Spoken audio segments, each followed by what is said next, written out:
Ner malakan yam kana zalan kontin barwa ne lingwa same ka Nuer online TV channel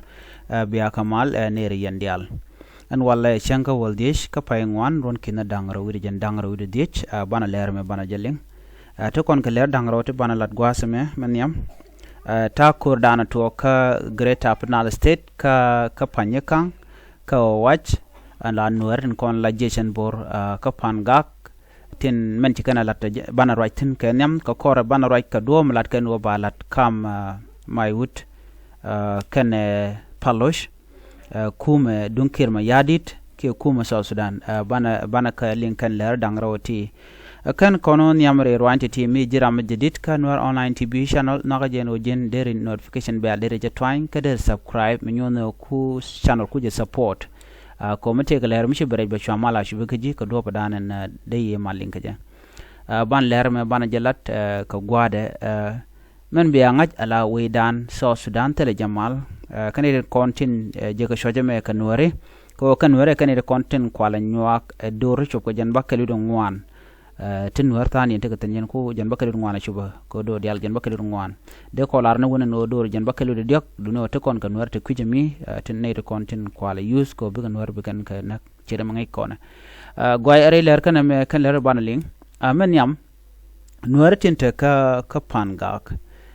no tinte kel ke gogan chal ka ma kwatut gok ngai kon diala gwade dane pay wo chala do jene chatiai ke chaje jur ke yo ka chwap nyogo lade no jene kana tiai so no mo ci konoling anta man ci to ga waken ci ke panye kang ci kan yuan mach lo ci ga nyen ke de ni SSPDF ke de ni kene de ni tet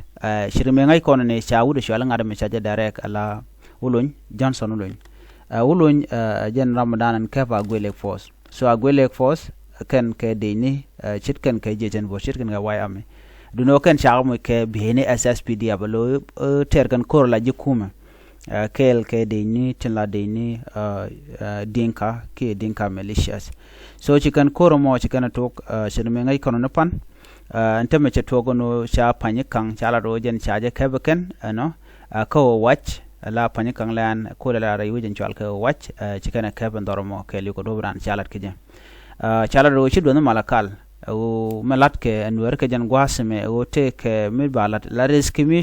ka mi nyono wa netin content chiga ka malakal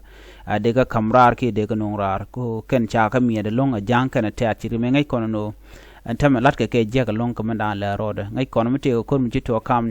jechen bor ke ne kon la jang ka te la kan lo din kana wiya ke ne de kon la Nuer tindre wi ka malakal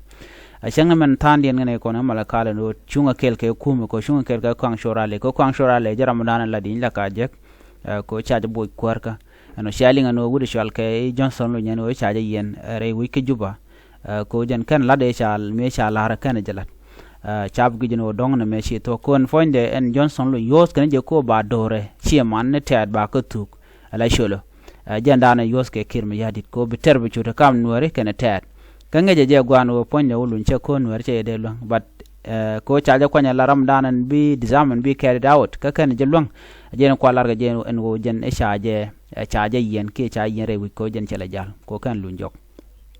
name jene dane chalat balantem right kone chato ko shi Nuer pagaak jeshen bor chicken kujimi chalado shika kormo chicken tok kam yor kan chit kam ku kan expect no dong de ka magba chicken a chumak jen mandana chalat mite ke abden mitok tin baje gor baje no ye ka kor gwasen be ko to koni ngwata no ke roine tongmi man gor kono longwa de mo chan wara chaga be miet no ler do den gwas me bana roike ku do ban chalat kum South Sudan te groj mi chalar antama mi chata nyaken ke kumi Ethiopia agenda no gore banwa ka konkel do paloch mathiang maiwut pagaak no chalar no ba lada ba jetuk ngumu to ko no mo mete na rodien no kon ci kon logo no te ka char me de non but this are critical time ka chire mangai kon ala critical time time bej me dong chano mo chaje de to ko je okay but in any way chikana to ko bi kana lat ka do bdana chikana charga je no bala taken te gum let keneje so kwi ko ko to on tama let ken mission mo je paloch mathiang maiwut pagaak so ken titi shika che jega no dong de ken lat ten chare she a bad thing shana men gwi gwada me kame you know kame be me menen yene me biya ngach biya distant and an talk kam paloch kane maiwut gwada mene ana maiwut abeka ana beka pagaak gwada me okay pagaak ina ke paloch nan distant ano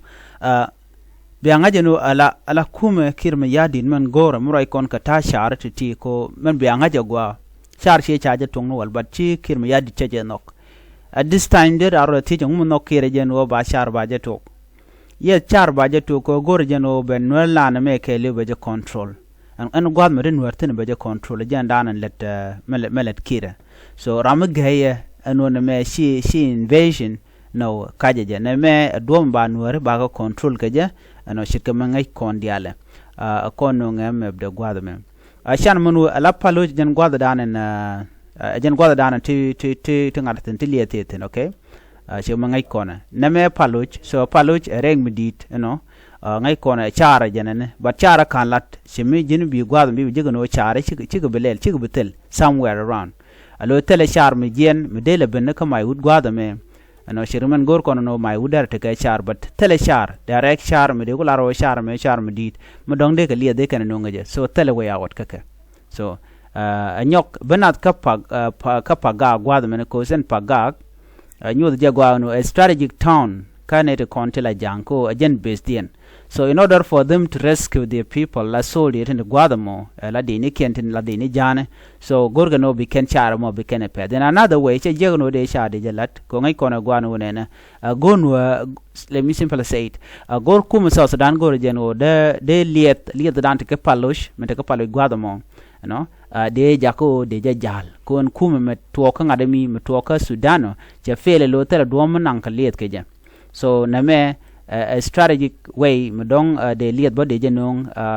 through maiwut de ben ka pagaak and then de ben wo ka gambella ano ka do gambel de nyo jien der wona ka nika Addis Ababa de jenang ka Djibouti so na me route ke dopkel medong de kum Sudan de je lo ka ta dan de liet de ko ka je la liet dan ka paloch but one thing and dan gorkan obiken wer beken clear out of this place okay beken char amo mende nuere de wikaje biken ka yigor so gor kan duop dong de sha de jal kaje okay shar dan dong de nuere de ko bin display ka jam gwado men ko di nen gwado me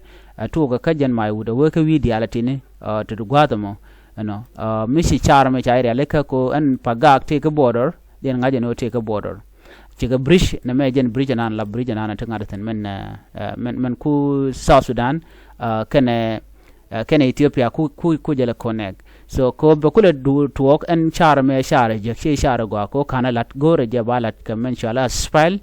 ki ka pam ko bi torbiel dir kon kar go ne de kula jal anyok en na me gwaye lung ma shala da benefit kel boga kon but ke this time to continental be benefit kon be men bu talk jeno bi jang be kan use la do be kan wer be kan ko press ke je ke be kan wer be kan ka chenga je ka je so na me janana gorno dong de nywa ye kel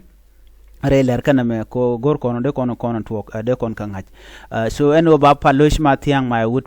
pagaak road ba jelat eken let delay men no wal so chikan ngaje temeno eno chaje delay jaga kuma dien kenere kon ka jang ko be beje long so mi jin wi ga char ken chit ka char kono wo ka warap okay chana right tin ka map dien me ben chikono gwa so me ki ka me badana chana nen no beje nywa ka yekel so chan bile nong ni Google Map but go jadi yana menen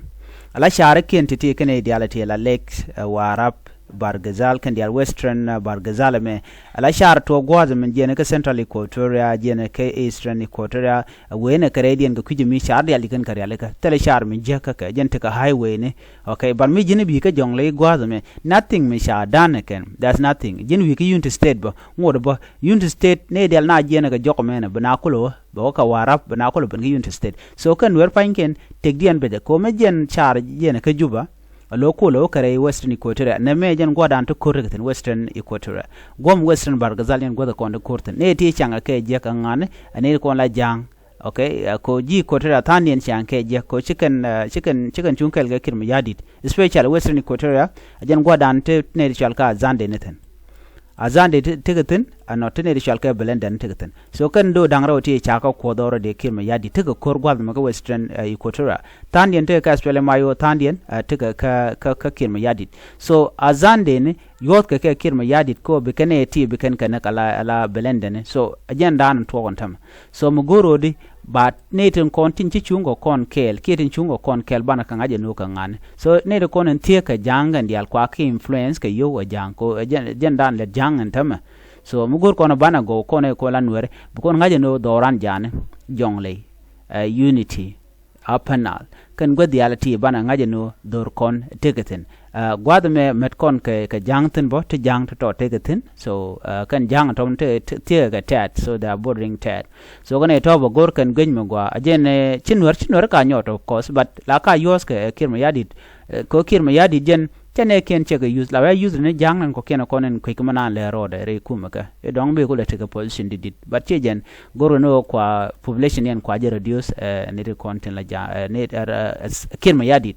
okay so ajen dana gor de nywa yen mene je nywa ne ko ken chuji peru je no jin subscribe ko bi notification bell bi je twany ko bler tv ken chwa mala chup kiji an bi atamal bye bye